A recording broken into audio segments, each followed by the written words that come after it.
सत्यभामा कृष्ण की दूसरी पत्नी थी। वो एक बहुत ही घमंडी स्त्री थी। उसका ये मानना था कि वो सबसे सुंदर और सबसे अमीर स्त्री थी, क्योंकि उसके पिता एक बहुत ही धनवान व्यक्ति थे। तो सत्यभामा जितने और जो रत्न और आभूषण और संपत्ति चाहती थी वो सब उसके पास थे। स्वाभाविक रूप से घमंड उसकी एक बड्ढी समस्या थी। एक बार कृष्ण के जन्म दिवस के अवसर पर सत्यभामा ने सोचा कि वो सबको दिखाएगी कि वो कृष्ण को कितना प्यार करती थी।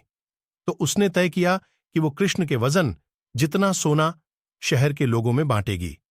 इसे तुलाभार कहते हैं। ये मंदिरों में होता है।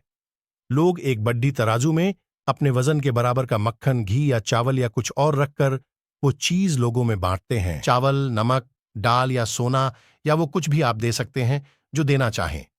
ये प्राचीन परंपरा हमारी संस्कृति का एक हिस्सा है। सत्यभामा ने तुलाभार की व्यवस्था की। लोग बहुत प्रभावित हुए, पर कृष्ण पर इन बातों का कोई असर नहीं हुआ। वे जाकर तराजू के एक पलड़े पर बैठ गए। सत्यभामा जानती थी कि उनका वजन लगभग कितना है और उसने उतना सोना तैयार ही रखा था, पर जब उसने सब सोना दूसरे पलाढ़े पर रखा तो कांटा जरा भी नहीं हिला। कृष्ण का पलड़ा थोड़ा भी ऊपर नहीं हुआ। ऐसा ही कुछ तब भी हुआ था जब कृष्ण एक शिशु थे। एक राक्षस आकर उन्हें ले जाने लगा। तब कृष्ण ने अपना वजन इतना बढ़ा लिया कि राक्षस वहीं गिर पड़ा और कृष्ण ने उसके ऊपर बैठकर उसे कुचलकर मार डाला। क्रिया योग में एक ऐसा तरीका है। गए थे तब उसने अपने नौकरों से वो सभी गहने मंगवाए जो उसके पास थे। एक के बाद एक वो गहने डालती जा रही थी और सोच रही थी कि काम हो जाएगा, पर कुछ नहीं हुआ। तब उसने वो सब कुछ भी रख दिया जो उसके पास था, पर पलड़ा जरा भी नहीं हिला।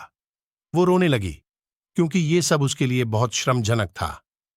सारा शहर देख रहा था और उसके पास पर्याप्त सोना नहीं था। जो हमेशा अपनी संपत्ति के बारे में इतनी घमंडी थी, उसके पास पर्याप्त सोना नहीं था और उसे समझ में नहीं आ रहा था कि वो क्या करे।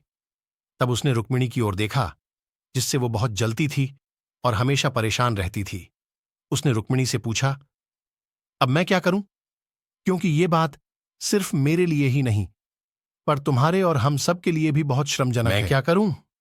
तब रुक्मिणी बाहर गई और तुलसी के पौधे के 3 पत्ते उठा लाई।